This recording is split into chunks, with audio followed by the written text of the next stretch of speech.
Hey there. I'm Clara, and I've been on a roller coaster that I used to call my marriage for the near 2 decades. I know numbers, that's my game, I'm an economist. But I'll let you in on a secret, give me a drab room and a fresh lick of paint and I'll give you a masterpiece. That's where I really shine. Now, Tom, he's a whole different story. The guy's got brains, I'll give him that. Financial analyst, and a damn good one. We met back in college, both of us bright-eyed with textbooks in hand. Dreamt of the big family, the white picket fence, the whole shebang. Turns out, life had other plans. Docs gave us the hard truth, with me, babies just weren't going to happen. Crushed us for a while, yeah, but we bounced back, sorta. We decided, if not a house filled with kids' laughter, we'd fill it with something else, style, charm, call it what you will. We found this house, and signed up for a multi-year mortgage. A beast of a place, years upon years on its bones, creaking like an old ship. Most would have walked away, but not us, we saw what it could be. I remember walking through the door the first time, the smell of dust and forgotten times in the air. Tom was right alongside me, and he was talking big plans, like he did. You see this, Clara? This place is ours. A bit of elbow grease, and we'll make it into something. I laughed, shaking my head at his excitement. Elbow grease? Tom, this place will take more than that. But we'll do it. Room by room. The first couple of years were rough. Juggling jobs and paintbrushes, learning how to fix a pipe without flooding the kitchen. But every evening, we sat amid the chaos of renovation, beers in hand, and it felt like we were invincible. One night, in the middle of an argument about what color the living room should be, he wanted blue, I wanted green, he threw his hands up and cussed. Damn it, Clara, pick whichever. It's just a color. I shot back, just a color? Tom, this is important. It sets the whole mood of the house. I was half mad, half laughing, because who gets into a tiff over paint?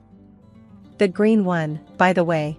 He said it made my eyes look brighter, and that was that. Every choice, every little victory was ours. Then the house started taking shape, and I got a taste for it, really got a taste for it. The neighbors, friends, they couldn't stop yapping about how I turned the old wreck into something out of a magazine. Each room was a new project, a challenge that I chewed on until it was just right. The transformation wasn't just the house, it was me too. Here I was, sleeves rolled up, covered in paint splatters, fiercer than I ever felt pushing papers at my old economics gig. Holy mackerel, Clara, did you redo the bathroom again? Tom asked one evening, eyebrows raised higher than the new shower head.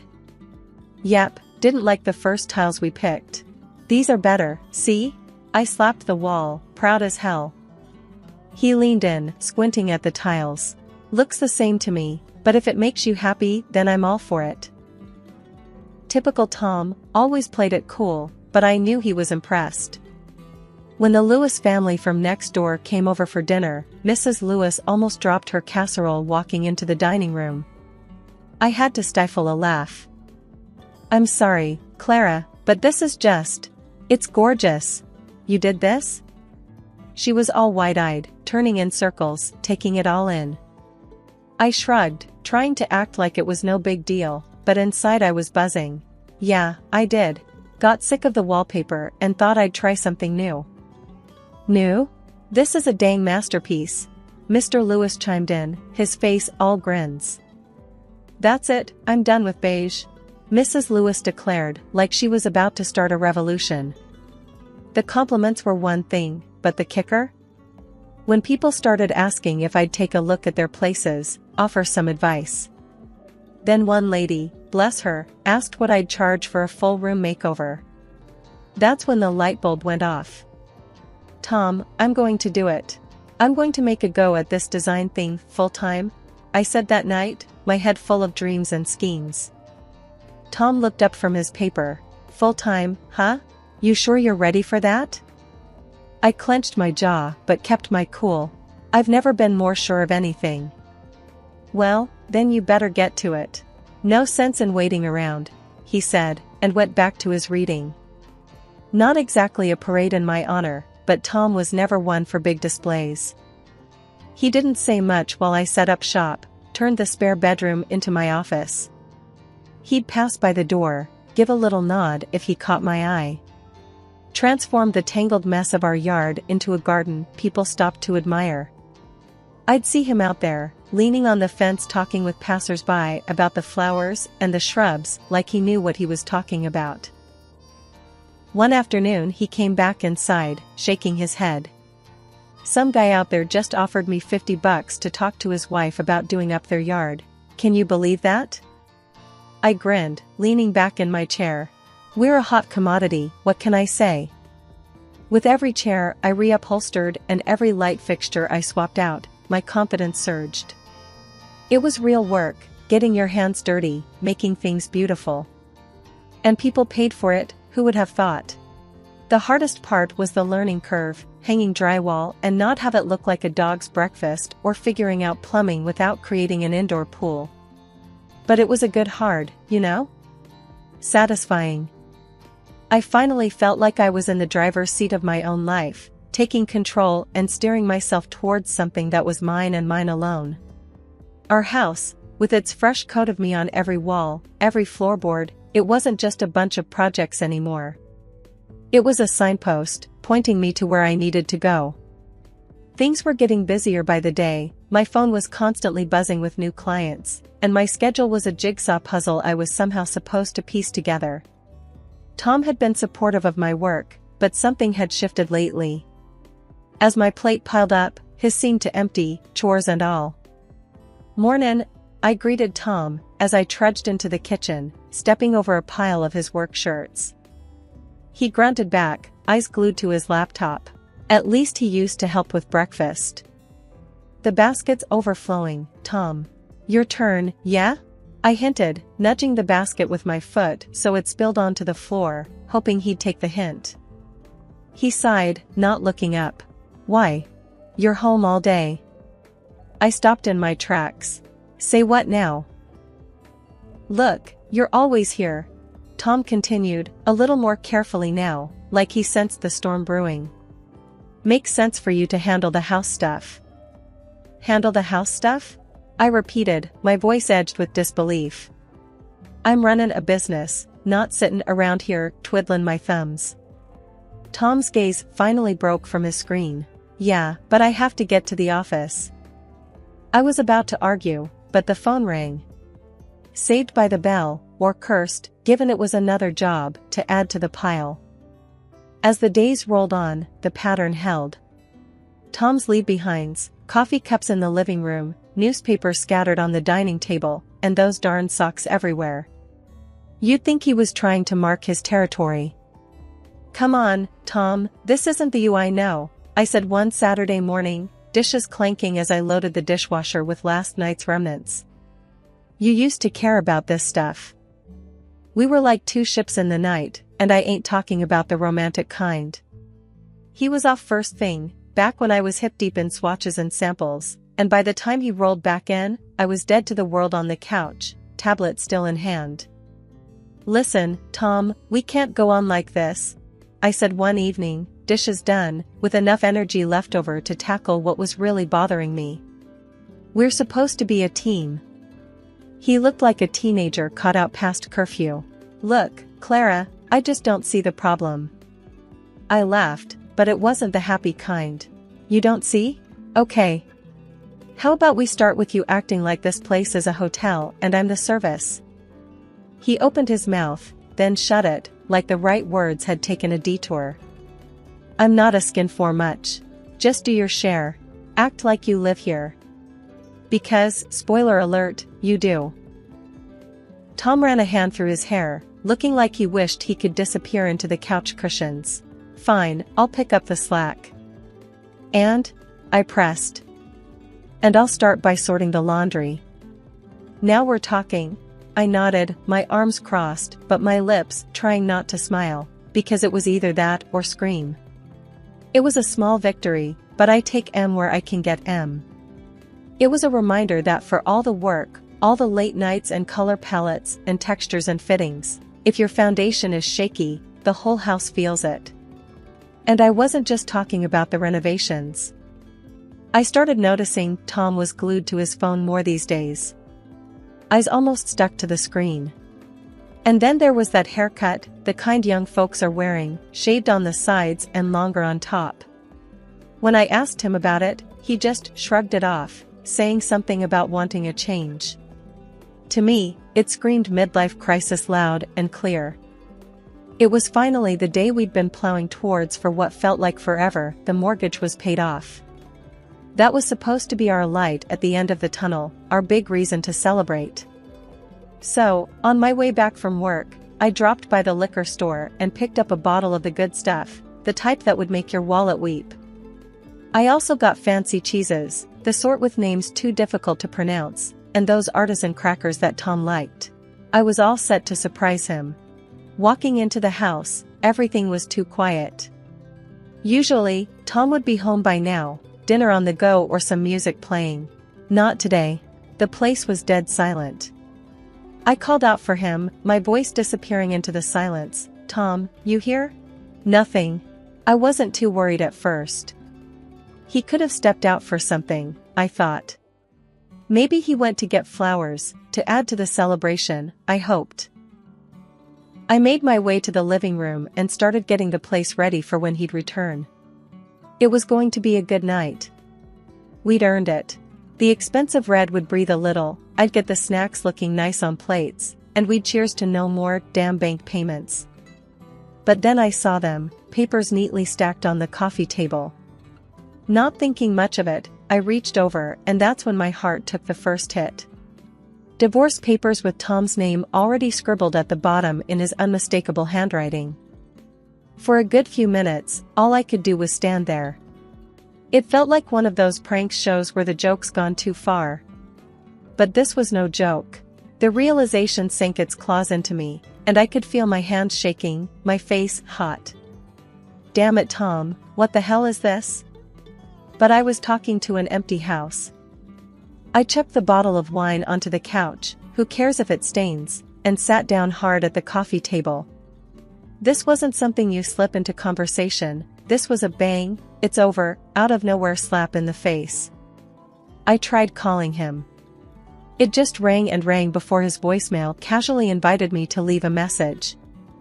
So I sat there for hours, waiting for him to walk through the door.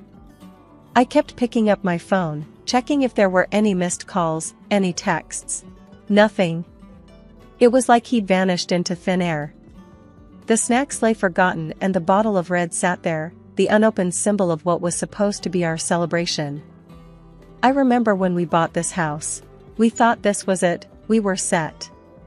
But now there were just divorce papers and silence. And with every minute he didn't show up, didn't call, it was becoming crystal clear that he wanted out.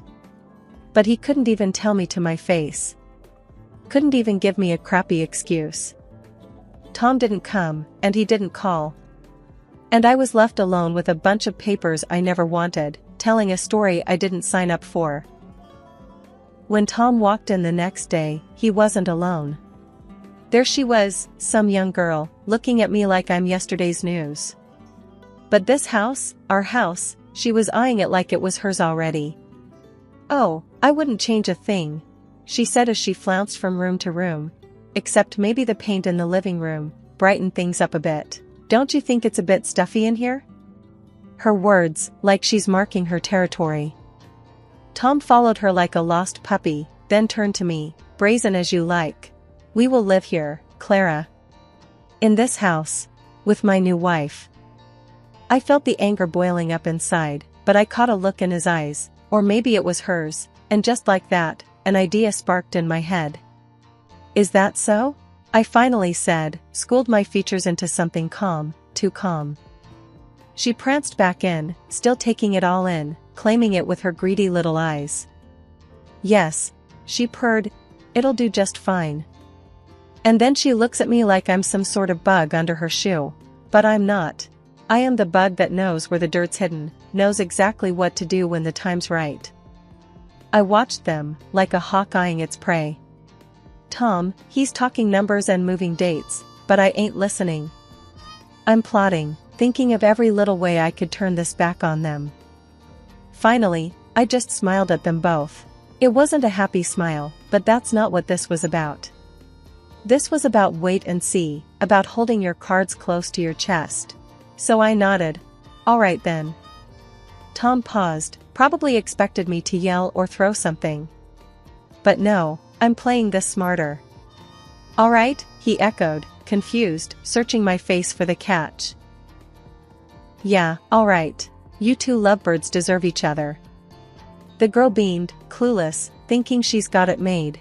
And Tom, he had this look, like maybe he's dodged a bullet. But really, he's just fired the starting gun.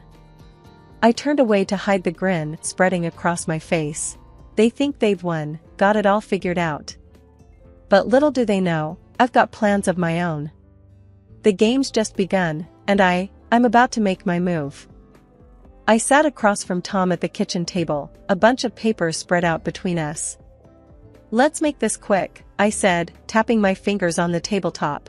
I want my $200,000, what I put into the mortgage. I'm taking my stuff, and that's that.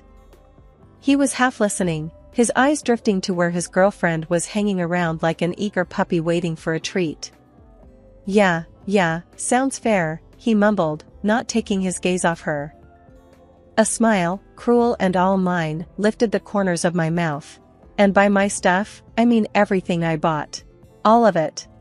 Sure, whatever. He was nodding along, not really caring or not realizing.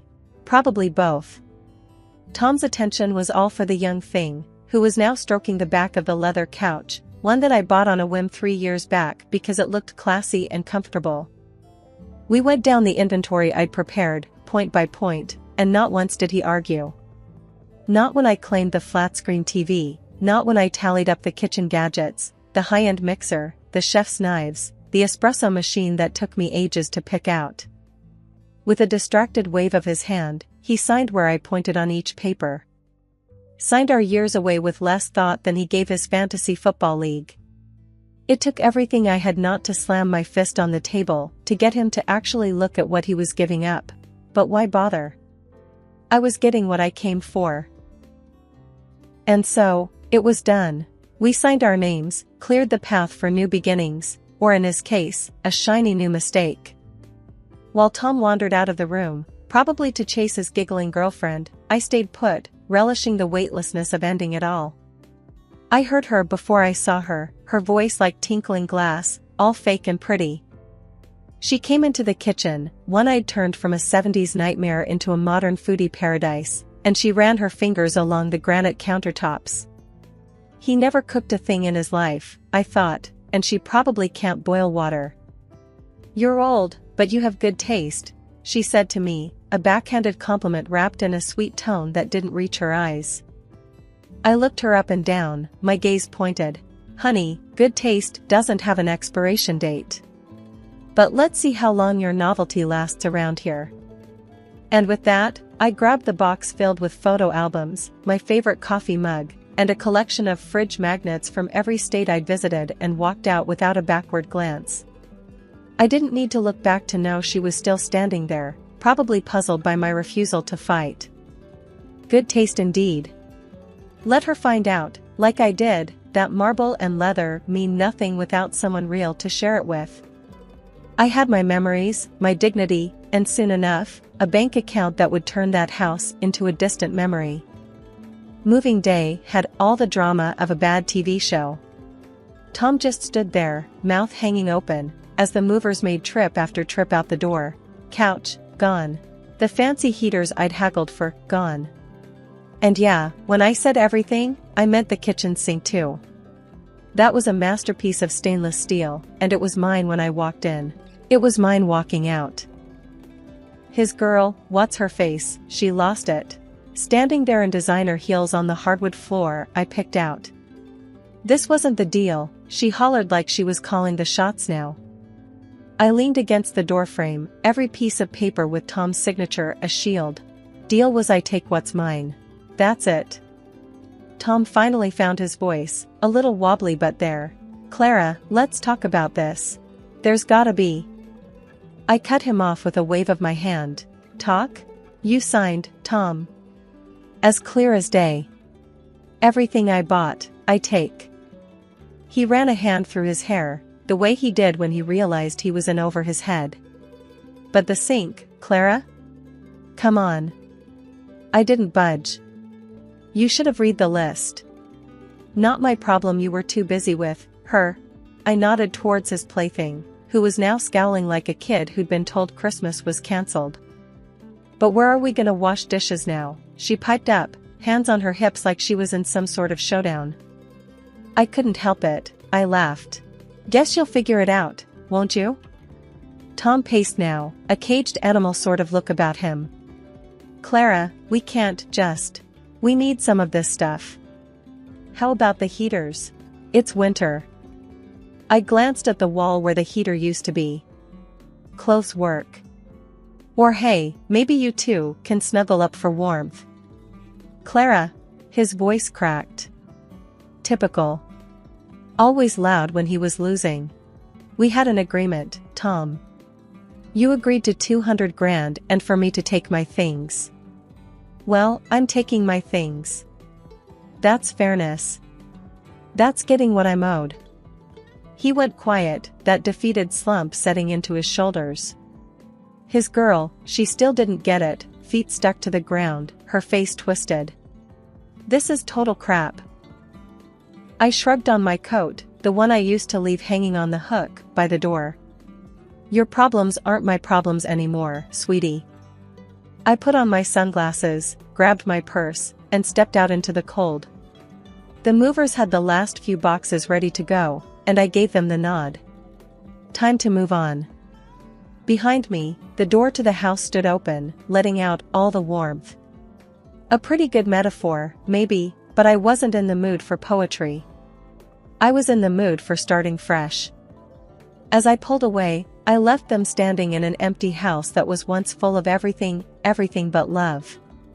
Love they'd have to find on their own, without the comforts I'd brought into their lives.